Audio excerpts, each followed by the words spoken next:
What happens when the world's toughest fighters face their most embarrassing moments? From showboating gone wrong, boom, on the chin, to biting someone's ear off. Oh, and some nasty stuff in there. There needs to be a bite almost. These are the top 15 moments where pro fighters were absolutely humiliated. At number 15, we have a boxing legend who became his own worst enemy. Before Tyson Fury was a heavyweight champion, he was a wild fighter with unpredictable movement. Back in 2009, Fury was fighting Lee Swaby when his unpredictable movement backfired. Literally. Early in the fight, Fury threw a powerful uppercut that landed flush on his own jaw. The clip went viral, but Tyson got the last laugh, winning the fight by TKO in the 4th round. I was in a fight, I couldn't really feel the other guy's punches, so I decided to punch my own self in the face. Sure, buddy. Now for number 14, where this fighter brings self-destruction to a whole new level. In July 2008, Quentin Rampage Jackson had one of the worst fighter meltdowns of all time. Just weeks after losing his light heavyweight title, Jackson led a high-speed police chase through Costa Mesa, California. He weaved through traffic, ran red lights, and endangered the city. But the craziest part? Jackson led the chase in a custom Ford F-350 pickup truck with his own face and nickname plastered all over it. Talk about poor planning. According to the reports, he crashed into multiple vehicles before eventually surrendering. Yikes. But for number 13, this boxing legend crashed out for a completely different reason. Floyd Money Mayweather's career was built on perfection. Undefeated record, unmatched defense, and an untouchable public image. But then came his feud with 50 Cent. What started as playful banter turned personal when 50 Cent issued Floyd a high-stakes challenge. This is a special ASLELS challenge for you, Floyd. If you can read one full page of a Harry Potter book, I'll give $750,000 to whatever charitable organization you want to. The bucket of ice, man. A phone call from my man Jimmy Kimmel. Jimmy said if Floyd accepts the challenge, that he'll put it on the actual show, so you can read it on the show. We don't want to put pressure on you. We know you can't pronounce those words in that Harry Potter book, so we're gonna let you read Cat in the Hat. While Mayweather never accepted the challenge, around that time, an audio clip surfaced of him struggling to read an ad for a radio show. I'm Floyd Mayweather, I'm Floyd Mayweather, and I've joined Heart Radio for the show. Your stripes. Okay. I'm Floyd Mayweather. This fueled the Mayweather can't read narrative, hitting harder than any punch he'd ever taken. For number 12, we go from hooked on phonics to ridiculous excuses. In the 2020 rematch between Tyson Fury and Deontay Wilder, Wilder made a bold statement during his ring entrance. He wore a 40-pound costume to honor African warriors for Black History Month, a costume that became the punchline of Wilder's embarrassing defeat. From the first round, Fury dominated. Wilder's right hand found only air, and by the 7th round, he was knocked out. Instead of being gracious in defeat, Wilder blamed his costume. That was extra weight, and then the ring walk, then going up the stairs. It was like a real workout for my legs. When I took it off, I knew immediately the game has changed. Analysts didn't hold back. This might be the most embarrassing excuse that I've ever heard for a guy losing the fight. Speaking of not holding back, our next fighter didn't hold back his affection as he got romantic with his opponent. At UFC 221, two middleweight titans clashed in a way nobody predicted. Former champion Luke Rockhold versus Yoel Soldier of God Romero. Rockhold, confident going in, saw Romero as just a stepping stone back to the title, a miscalculation that would lead to more than just defeat. Romero's pressure had Rockhold on the defensive for most of the fight. In round 3, a perfect left hook knocked Rockhold out cold as medical staff rushed in. Romero got up close and personal with Rockhold. Then he leaned in and kissed him on the cheek. It was bizarre, uncomfortable, and left fans wondering who was more humiliated, Rockhold or Romero. Now we're entering the top 10, and believe it or not, our next fighter got even more up close and personal with his opponent. But before we dive in, don't forget to get up close and personal with us. Alright, here we go! In June 1997, Mike Tyson, the once dominant heavyweight champ, found himself on the ropes during a rematch with Evander Holyfield.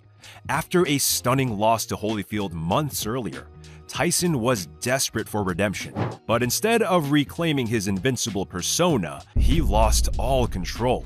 By the third round, after feeling like Holyfield was headbutting him, Tyson snapped.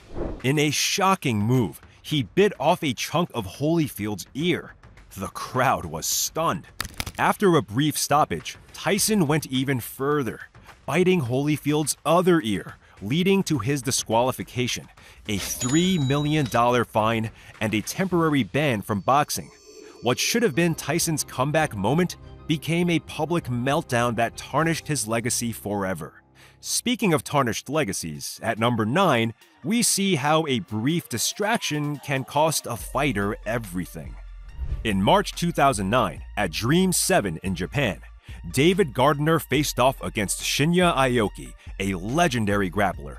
Aoki quickly closed the distance and gained back control. Then, in an attempt to engage with the crowd, Gardner waved and said, "Hello, Japan!" Aoki seized the moment, locked in a rear naked choke, and ended the fight in the first round. Gardner's Hello Japan moment quickly went viral, becoming one of MMA's most infamous blunders. A moment that would overshadow his career as he became forever known as the guy who got submitted while waving to the crowd. At number 8, though, this fighter's humiliation wasn't from a mistake, but a decision that would haunt him for the rest of his life. Roberto Duran stood as Panama's ultimate symbol of national pride and fighting spirit. That was until his rematch with Sugar Ray Leonard, when all of that would take a terrible turn. After beating Leonard in their first fight, Duran came into the rematch overweight and mentally unprepared. Leonard, however, had learned from the first fight. He danced, taunted, and showboated, making Duran look foolish. Then, in the 8th round, the unthinkable happened. Duran turned his back on Leonard, waved his gloves, and muttered 2 words that would echo in boxing history: "No mas."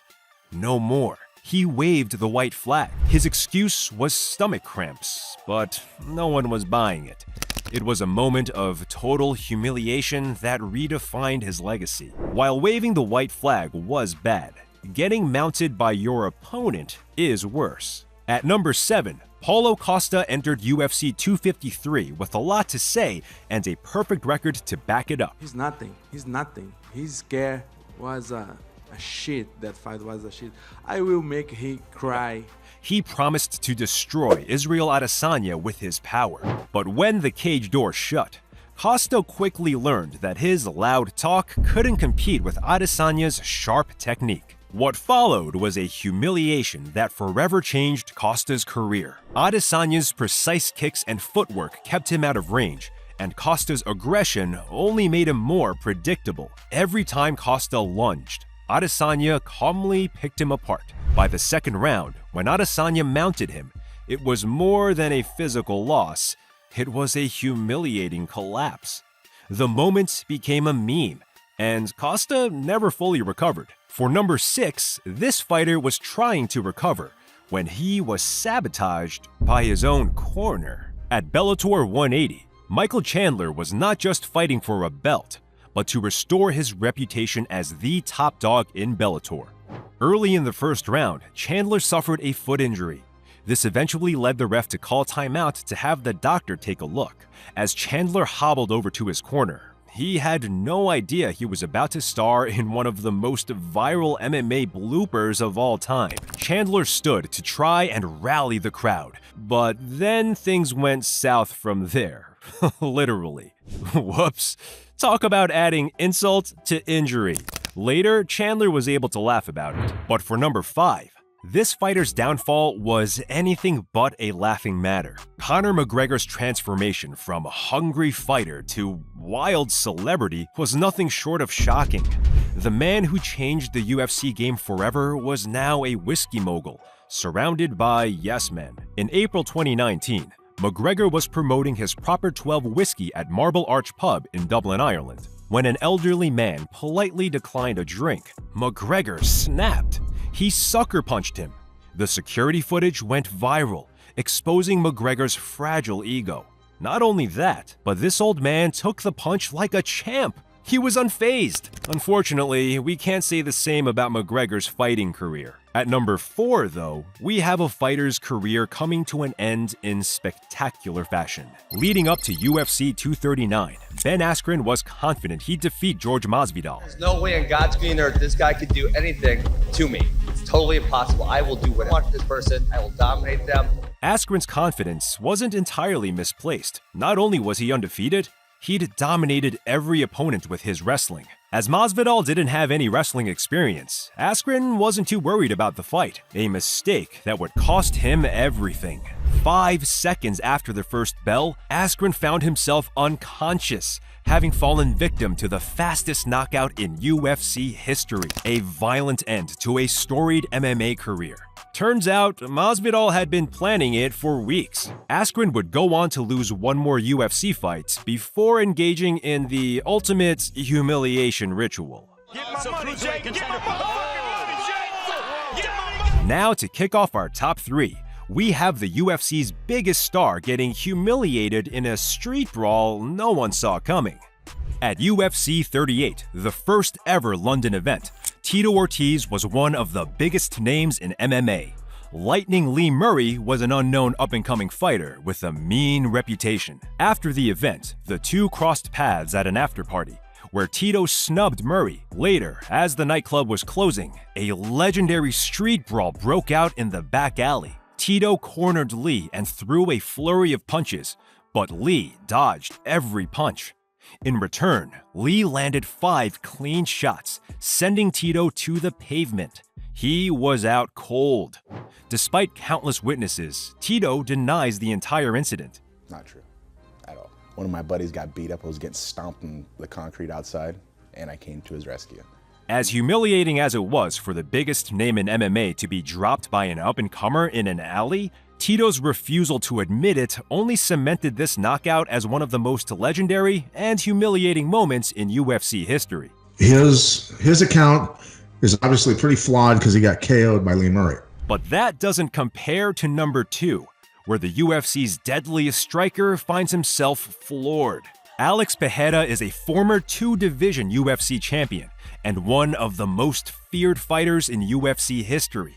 But back in March of 2024, he was sparring with Lil TJ, a rapper half his size, when the unthinkable happened. As they began to spar, it's clear Pereira wasn't taking him seriously. Big mistake. Lil TJ landed a perfectly timed right hand that caught Pereira off balance. The UFC champion stumbled backward before dropping to the mat. Then the camera catches his face, a look of pure confusion. Fans were shocked. Some believed it was all staged, while others believe it was the most humiliating moment in sparring history. Now it's time for our number 1 moment. A top-tier UFC legend suffering a humiliation that was off the charts.